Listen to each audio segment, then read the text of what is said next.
J'ai reçu un message frustrant de ma sœur sur WhatsApp, j'ai laissé ta fille handicapée chez toi. Paniquée, je me suis précipitée chez moi, seulement pour trouver ma fille en train de pleurer de façon incontrôlable, seule devant la maison. Ce fut le point de rupture. Je ne pouvais plus compter sur ma sœur pour s'occuper de mes enfants. Il était temps de lui montrer ce que la famille signifie vraiment. Je m'appelle Amanda. J'ai 43 ans et j'ai une passion pour la pâtisserie. Depuis mon enfance, j'aime expérimenter en cuisine. On pourrait penser que je suis une experte maintenant, n'est-ce pas?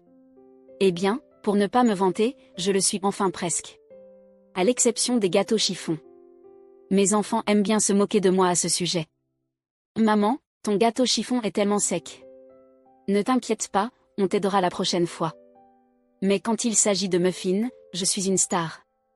Les amis de mes enfants me disent souvent, on souhaiterait que tu sois notre maman. Mes propres enfants me lancent juste des regards suffisants, comme pour dire, oui, c'est notre maman. Ces petits moments de taquinerie et de joie rendent la vie de famille si spéciale, ou du moins, je le pensais. Mais la conception de la famille de ma sœur Cathy était bien différente. Cette histoire commence il y a quelques années, pendant les vacances de printemps, lorsque ma famille a rendu visite à mes parents. Nous regardions la télévision tranquillement quand Cathy a lâché, dernièrement, il y a tellement d'enfants avec des troubles du développement. Je me demande pourquoi.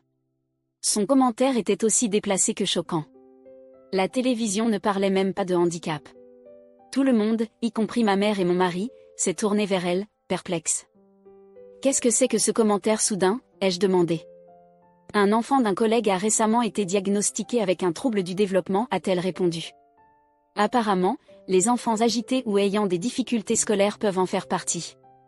Je n'en sais pas beaucoup, mais honnêtement, je pense que Sarah en a aussi. J'étais stupéfaite. Sarah est la fille de Cathy, ma nièce. Elle m'avait toujours semblé être une enfant parfaitement normale. Pourquoi penses-tu ça, ai-je demandé, en essayant de rester calme. Eh bien, comparée à Ken, elle n'est pas aussi intelligente. Ses compétences linguistiques sont sous-développées. On dirait qu'elle a une mauvaise mémoire ou quelque chose comme ça, insista Cathy. Maman, mon mari et moi échangeâmes des regards inquiets. Aucun de nous n'était expert en troubles du développement, mais rien chez Sarah ne nous avait jamais semblé inhabituel. Cathy, cependant, semblait obsédée. « Tu ne comprends pas, Amanda, dit-elle, frustrée. J'ai fait des recherches sur les troubles du développement. Je sais de quoi je parle. À l'époque, nous avons laissé passer, supposant que Cathy consulterait un médecin si elle était vraiment inquiète.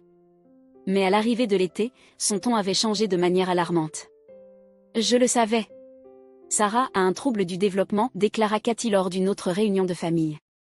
Sa voix portait une note inquiétante de triomphe, comme si elle venait de résoudre un mystère. « Tu l'as emmenée chez un médecin ?» demanda maman, inquiète. « Non, je n'en ai pas besoin. »« J'ai la preuve, » dit Cathy avec suffisance. « Preuve ?» fronça maman. « Arrête de parler d'elle comme si c'était une criminelle. » Mais Cathy persista. Sarah commence l'école primaire l'année prochaine, et elle ne sait toujours pas écrire l'alphabet. Elle est en maternelle. C'est parfaitement normal, dis-je. Même ma fille, qui est déjà à l'école, a des difficultés avec certaines lettres.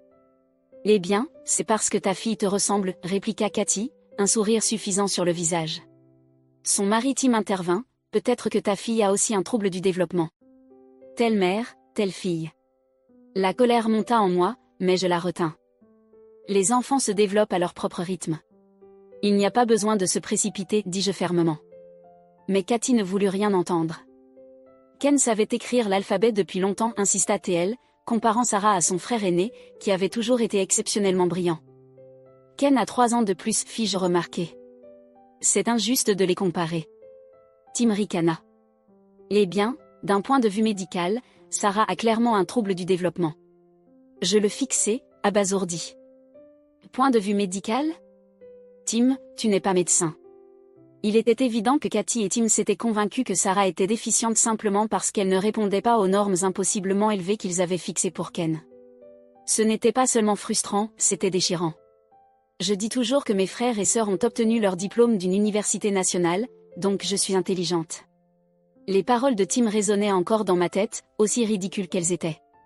Il se vantait souvent de son intelligence, utilisant les accomplissements de ses frères et sœurs comme s'ils étaient les siens. Pour information, Tim lui-même a obtenu son diplôme d'une université privée et pas même par choix.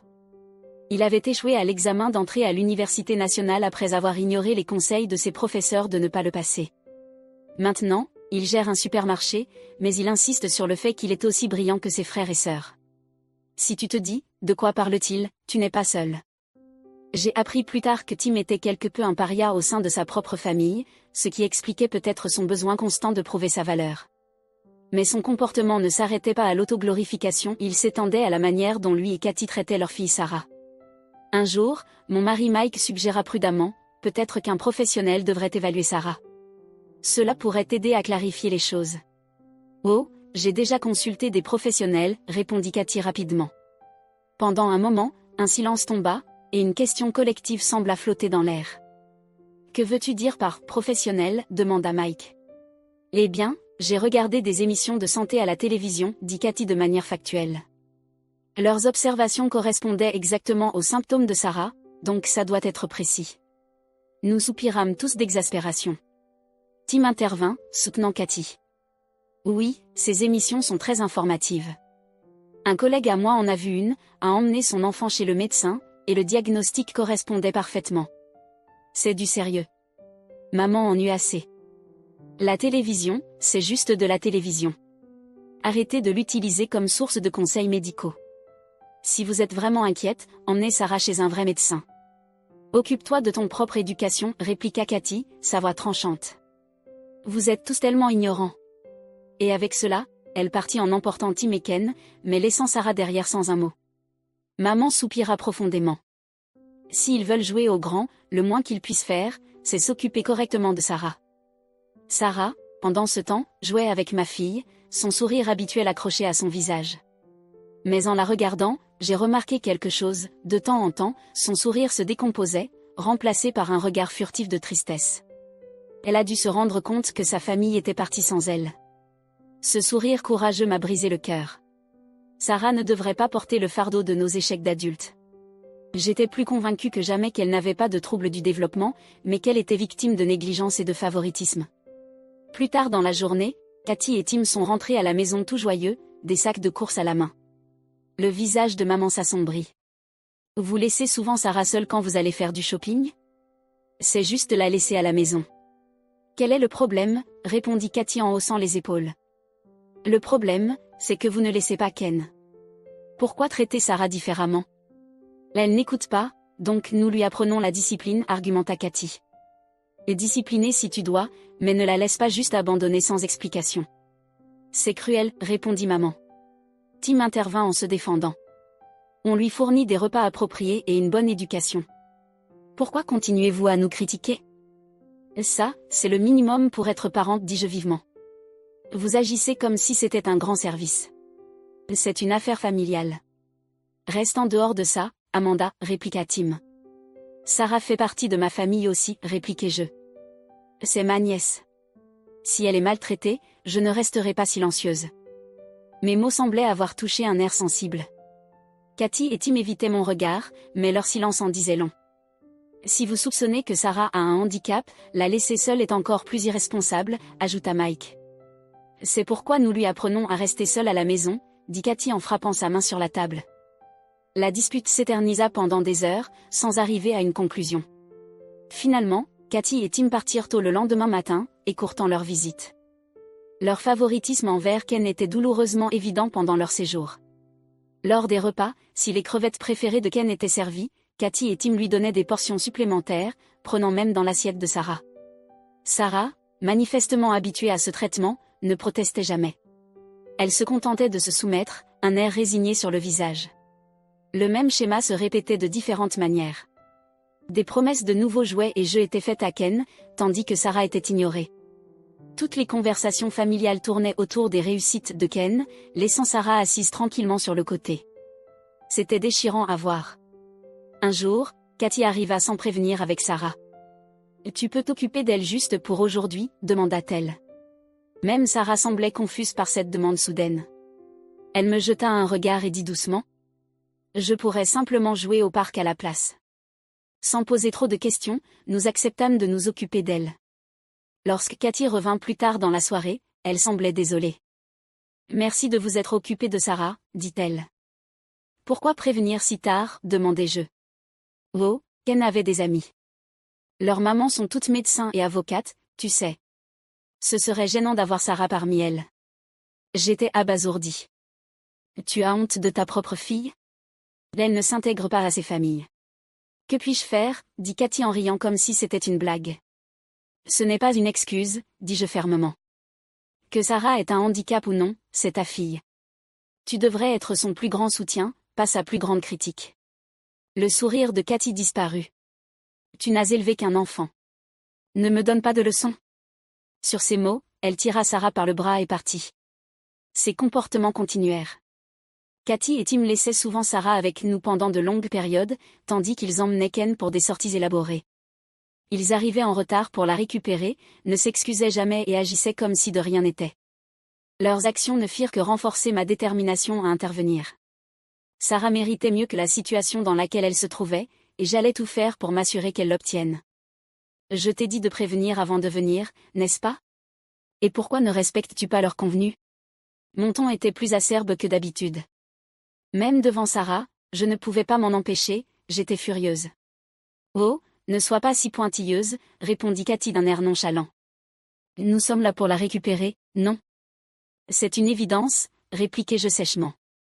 Mais tu ne peux pas juste la laisser sans prévoyance. Qu'est-ce qui t'arrive dernièrement? Toujours aussi irritée. C'est la ménopause, lança Cathy avec un sourire moqueur. Tim éclata de rire bruyamment, trouvant sa remarque hilarante. Je serrai les poings, luttant pour garder mon calme. Vous êtes incroyables tous les deux. Je n'arrête pas de me répéter. Vous devez repenser à la façon dont vous élevez vos enfants. On y pense, répliqua Cathy. C'est pour ça que Ken participe à toutes ces activités, contrairement à ta fille qui ne fait rien. Nous respectons les souhaits de notre fille, car elle a dit qu'elle ne voulait pas participer à ces choses-là. Eh bien, nous respectons aussi les souhaits de Ken. N'est-ce pas, Ken? Cathy se tourna vers lui. Ken acquiesça faiblement, son sourire forcé trahissant ses vrais sentiments. Tu vois, dit Cathy triomphalement. Même Ken est d'accord. Je soupirai profondément. J'en ai marre de me répéter. Très bien. Prends Sarah et pars. Cathy attrapa Sarah par le bras, la traînant presque vers la voiture. Tim ne dit pas un mot en démarrant le moteur, nous laissant là, une fois de plus, avec un sentiment de défaite. Le lendemain, j'étais en train de faire des courses lorsque je reçus un message de Cathy. Et Amanda, tu aimes Sarah, n'est-ce pas? Confuse, je répondis. Bien sûr que je l'aime. C'est ma nièce. Pourquoi tu me demandes ça? Sa réponse me laissa sans voix. Génial. Parfait. Considère-la comme ta fille maintenant. Je l'ai laissée chez toi. Je n'ai vu personne à la maison, donc tu devrais revenir vite. Elle pourrait pleurer toute seule. Je me figeai en plein milieu du magasin, relisant son message avec incrédulité. Était-ce une blague? Je l'appelai immédiatement, mais son téléphone était éteint. La panique m'envahit. Abandonnant mon chariot, je me précipitai chez moi. En arrivant, mon cœur se serra. Sarah était assise par terre devant la porte, pleurant sans pouvoir s'arrêter, le visage enfoui dans ses mains, son petit corps secoué de sanglots.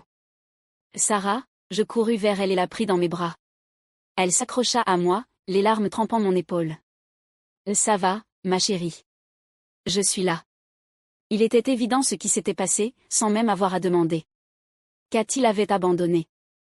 Les appels au téléphone de Cathy et Tim restèrent sans réponse, ils avaient délibérément coupé tout contact.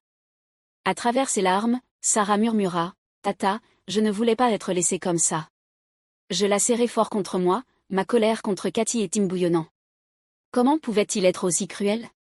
À cet instant précis, je fis une promesse à Sarah et à moi-même, je la protégerais. Elle ne méritait pas ça. En l'espace d'une semaine, mon mari, ma mère, ma belle-mère et moi nous rendîmes chez Cathy pour les confronter. Nous apportâmes des papiers légaux pour formaliser l'adoption de Sarah.